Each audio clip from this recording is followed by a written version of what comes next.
I love the old gospel songs, and oh, thank you, Red BJ. And I love probably even more is the way that I hear them now. I used to, of course, take them rather quite literally and within the context of the church that I was singing. But as my path has opened up and I have learned so much more, I hear them now with a little bit more of a metaphysical twist when I sing these songs, and they have just as much joy, just as much ecstatic devotion as they did then. It's just a little, in fact, I would say probably even more. It's just a little bit different. Obviously, in the sweet by and by, being in the sweet, for me, metaphysically, is that place of absolute radical acceptance of life. Not fighting anymore. It's tiring. And meeting on that beautiful shore, and what we teach in unity is that heaven is not a place, it is a state of mind. It can be ours right here, right now. And so when I sing these songs now, there's so much tremendous joy that comes through them because I don't have to know where this sweet's going to be some place that I'm going to get to, and that beautiful shore's some opportunity down the road. No, they're right here, and I can actually sing and rejoice from that place. So I brought a lot of the old spirituals back into my repertoire for that exact reason. So my talk title today, From Resistance to Repose, Cultivating the Flow of Life. And the affirmation that came with that was, as I let go, I experienced the Christ presence of peace. And so that's what I've come to talk with you guys today about. And I had this very interesting story. It's like, what's amazing is the universe is always going to give us an opportunity to practice. Every day we get a chance to practice. Don't worry. You're not suddenly going to be like no more class, no more school, no opportunities to practice. Oh no, I didn't learn what I needed to learn this life. No, you'll get an opportunity to practice. Any stoplight, any visit home with the folks. I mean, you're going to get many opportunities to practice. So don't worry, they're there. And so mine came actually last week. I had places to go, things to do, people to see, and I'm running around. And so I think I was in line at, I think it was a Quick Trip. So I'm standing in line at the Quick Trip, and I'm moving up in line. Things are going great, and I got behind the most adorable and cutest little old lady, probably somewhere maybe around, 81, 82, something like that, years young. And she was having the best conversation with the clerk. And they were laughing and smiling. I got places to go. I got things to do, people to see, and this is great. I'm glad you guys are having a good time. This is wonderful.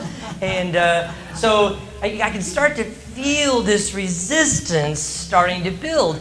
And then it comes time to pay. And the whole $2.75, she was going to count out of her purse, one coin at a time. And I got places to go and things to do and people to see. And I'm just going, oh, man. Phew, and I could feel it building up in me. And then when she was done, she turns to me and she says, I'm so sorry if I kept you waiting. And of course, it melted my heart, and it just totally made me see all of the resistance, everything I was going through. And I stopped and I took a deep breath. And I said, you know what? I have to thank you, number one, for taking a moment to bring a smile to this clerk's face, who probably has people just zipping through, hardly even saying a word most of the day. I don't know that, but I'm just assuming because I'm one of those people. It's like, okay, great, thanks, bye. And so you're taking a moment to connect with this human being.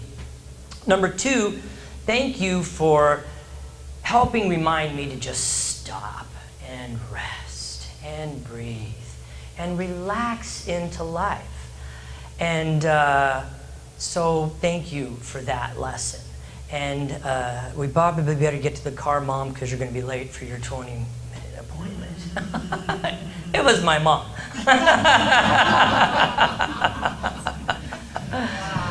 And so we got her to her appointment a little bit late, but no worries, everything was fine. And but it really was a wonderful lesson for me. And probably it's just perfect because anybody else, and it may not have been my experience, we don't know, but in that moment, it was a wonderful lesson for me. So I have what I call 3 teachers and 3 teachings for you guys right now along this line of kind of stopping, relaxing, taking a breath, and easing into the flow of life. And then I want to talk about resistance. That little thing, resistance. So our first teacher here, I think was from Richard Carlson, I think from the book, Don't Sweat the Small Stuff. And it's all small stuff. He says here that something wonderful begins to happen with the simple realization that life, like an automobile, is driven from the inside out, not the other way around. As you focus more on becoming more peaceful with where you are, rather than focusing on where you would rather be, you begin to find peace right now, right here in the present. Then, as you move around, try new things, meet new people, you carry that sense of inner peace with you. It is absolutely true that wherever you go, there you are. And my next teacher and teaching comes from the third Zen patriarch, Song Sunim, who said that the great way is not difficult for those who have no preferences, but make the slightest distinction, and heaven and earth are set infinitely apart.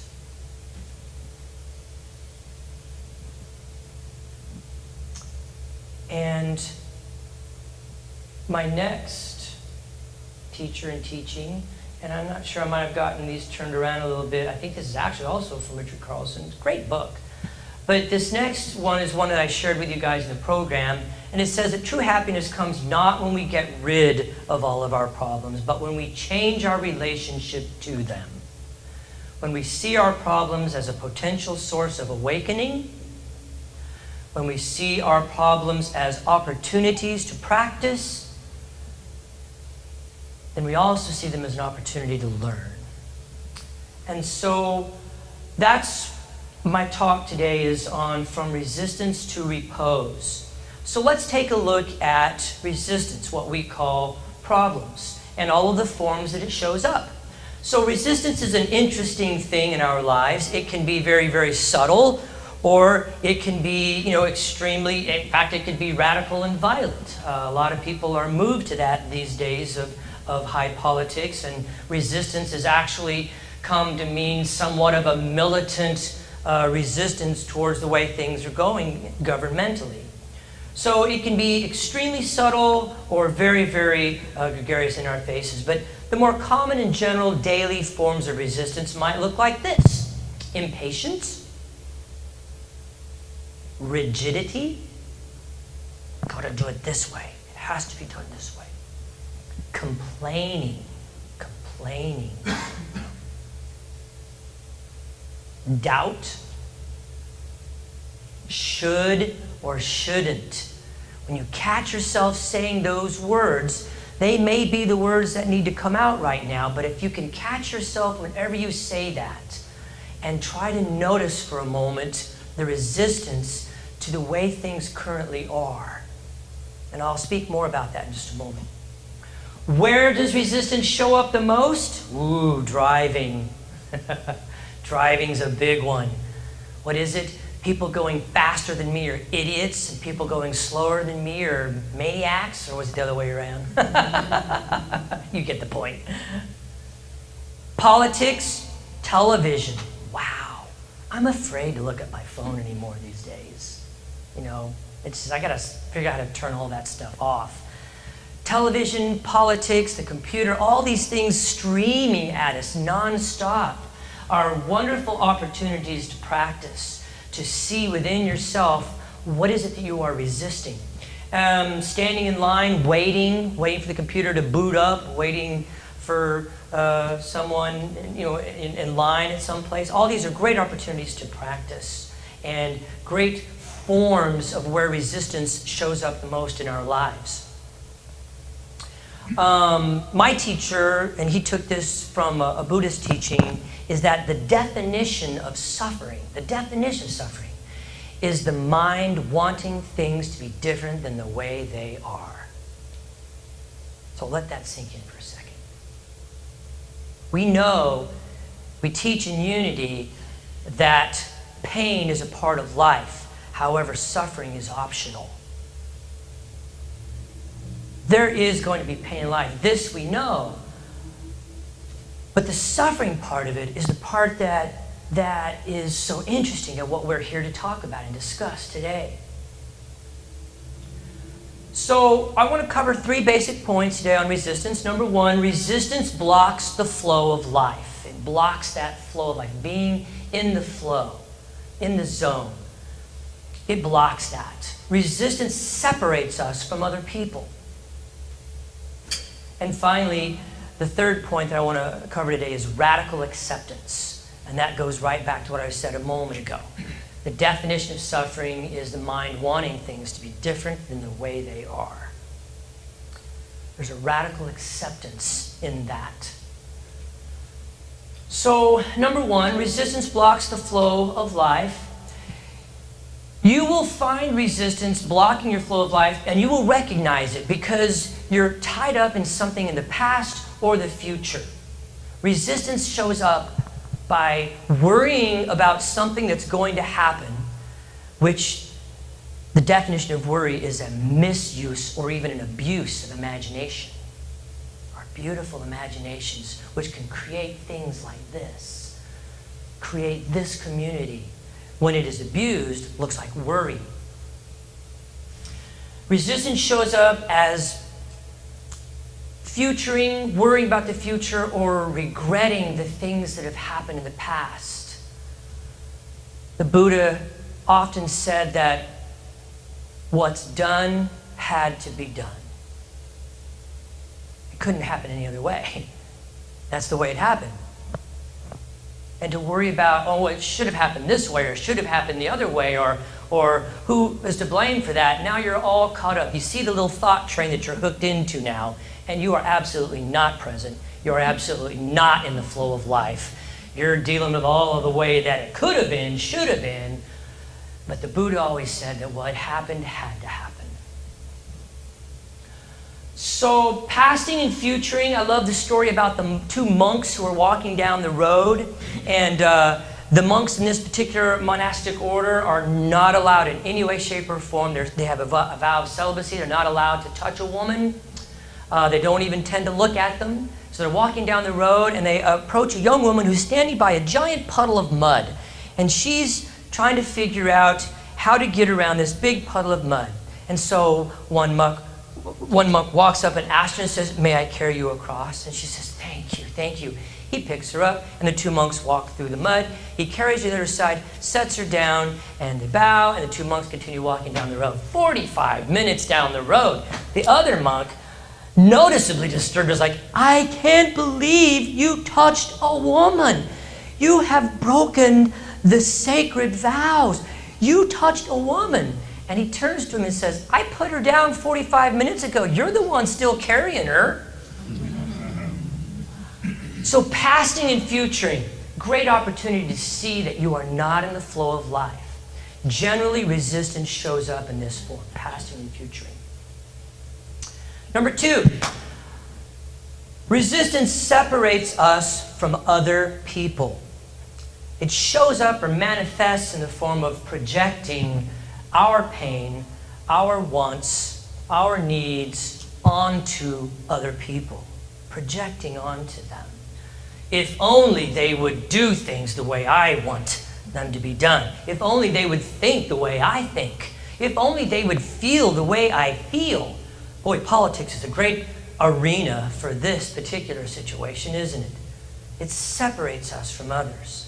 I love this story that Pema Chodron, she's a Buddhist nun, tells about this young man who was watching television in prison, and the television was broken and the volume wouldn't work. And so he was watching this one show, and I think it was like the Democratic National Convention or some sort of a Democratic thing. And the other guys were saying, "What are you watching? What's on?" And he told them, "Well, it's a bunch of guys in suits, and they look kind of angry." And then he changes the channel, and they all yell, "Hey," because they couldn't see it. And they say, "Well, what's on?" And he goes, "Well, I think it's like the Republican convention. It's a bunch of guys in suits, and they look kind of angry." And then he flips it over to some other thing, and I think it was a football game. And it's a bunch of people, and they look really angry. And so he just kept going, and it's like this separation, because what was beautiful is that without the volume, there was a certain unity amongst what's going on. It's just, we're just all people. But in this case, they happen to be angry. And in other cases, if you were to change to something else, it might be people smiling. It's all the same. My favorite, how should I say this, analogy of oneness is take a very, very bright light bulb and a brown paper bag. Put that paper bag over the light bulb and punch 7 billion holes in it. That's oneness. That's who we all are. That's how we're all one. We're all the same light, the same consciousness. The holes may be different, and they may be in different places. They may be different shapes and forms. And then we can start adding, they might be different religions, they might have different cultures, they might have different clothing. I mean, you see where we're going with this. But the true nature of who and what we are is that consciousness, that light. And so resistance in the form of projecting onto other people what we want them to do and say and act and be is a form of separating us from the flow of life. So that brings us to radical acceptance. Eckhart Tolle, a wonderful author, talks about the guy who's walking along and he gets stuck in the mud. Now, the most common response is we start beating ourselves up. "Oh my God, I can't believe I walked into the mud. How stupid can I be? I didn't wear these are my best clothes. My clothes are ruined. I'll never be able." So you see where this is going, right? And there they sit in the mud, screaming and yelling about how stupid they were. And these are the worst clothes they could ever have gotten stuck in the mud in. And I'll never be able to replace these clothes. I don't have the money because my job, I mean, it's poor little head. It's just going crazy. Or we start blaming who put this mud pit here. Boy, when I find out who put this here, I am sure going to give them a piece of my mind. Why, I oughta, and of course, you're gone again. So Eckhart Tolle talks about radical acceptance. Take a deep breath, relax. I'm in the mud.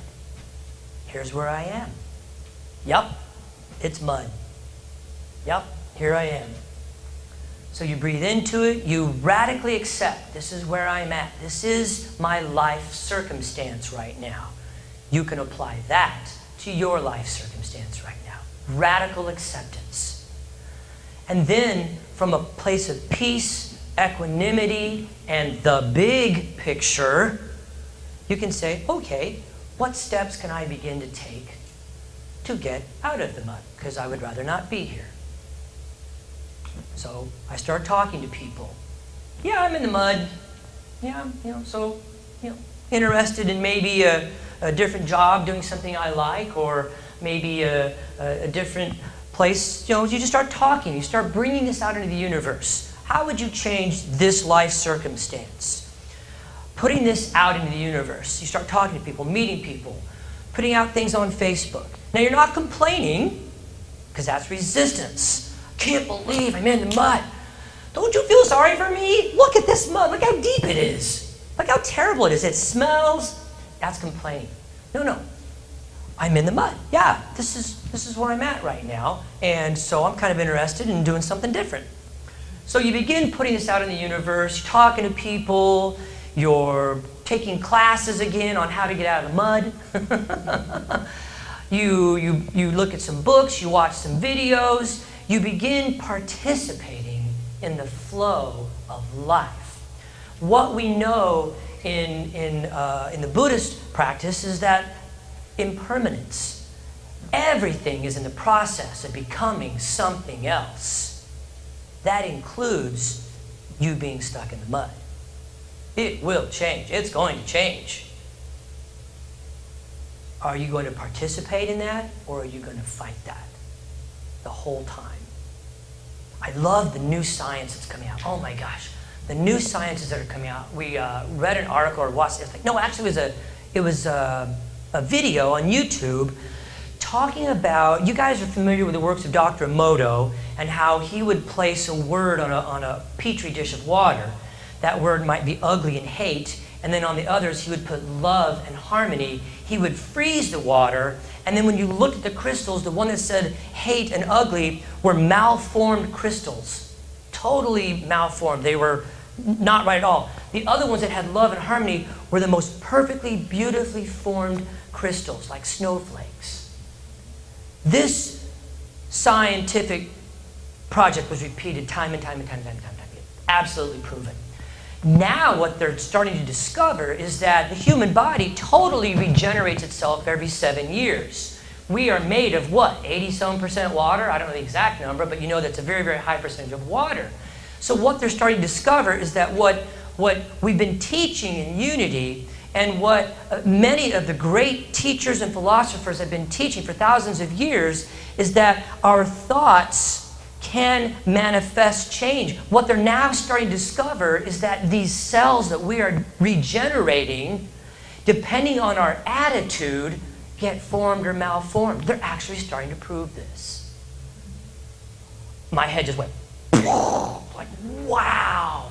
Science and spirituality are really catching up with each other and starting to show a lot of the things that in the past we just kind of had to accept or know on a deeper level. So it's really, really exciting. So I want to come back to radical acceptance. So being stuck in the mud and learning to kind of move out of that. I also want to bring this up. I had somebody ask me one time when I did a similar talk about, they said they went to a restaurant and the order that came for them was not what they actually ordered, but they wanted to be in the flow of life. And they wanted to practice non-resistance and radical acceptance, so they just went ahead and ate that. And that's not exactly what I'm saying. So I want to make sure that I pause now and say, the flow of life includes your participation in it. It's not a completely passive thing. As we say in Unity, we co-create the life that we are living. We co-create it along with divine input, divine spark, divine, sometimes intervention. It feels that way.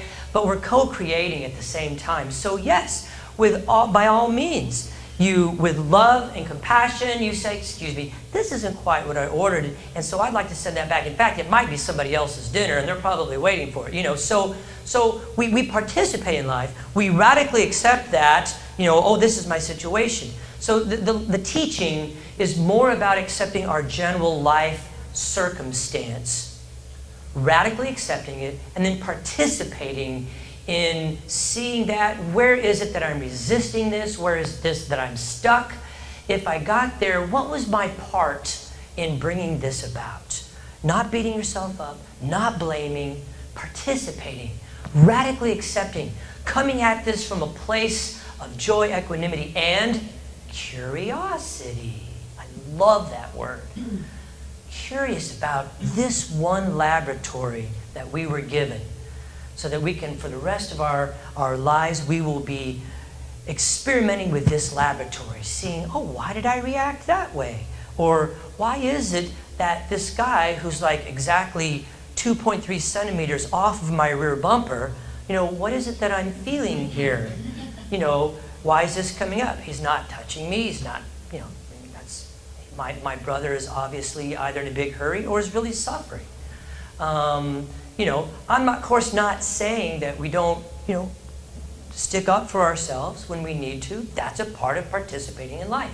But we do it from a place of compassion, love, and peace. Not because of us and them. Not because there's an enemy. Because everybody is, remember the little brown bag, okay? So with that being said, I think we want to move into a place of meditation.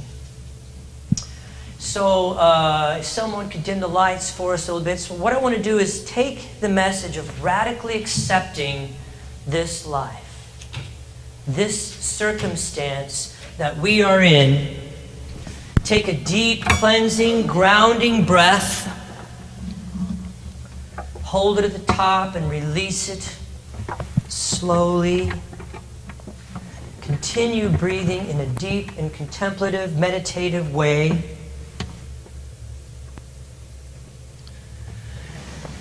And bring radical acceptance to your life and your life circumstances, knowing that pain is a part of life. What does it feel like to experience this pain? And stop there. You do not have to add judgment.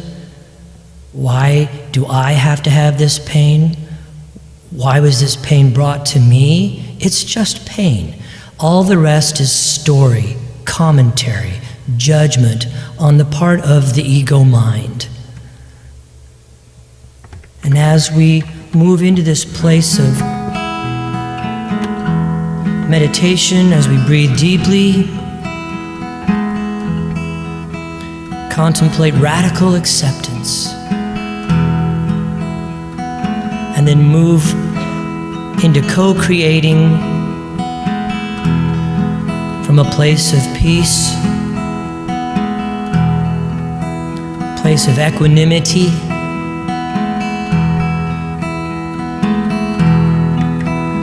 a different outcome.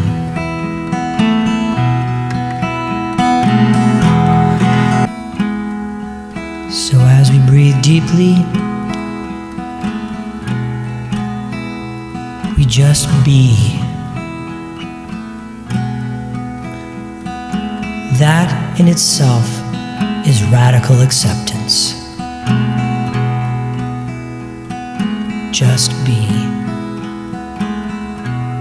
No stories, no past, no commentary, no future. Just here and now, in the silence.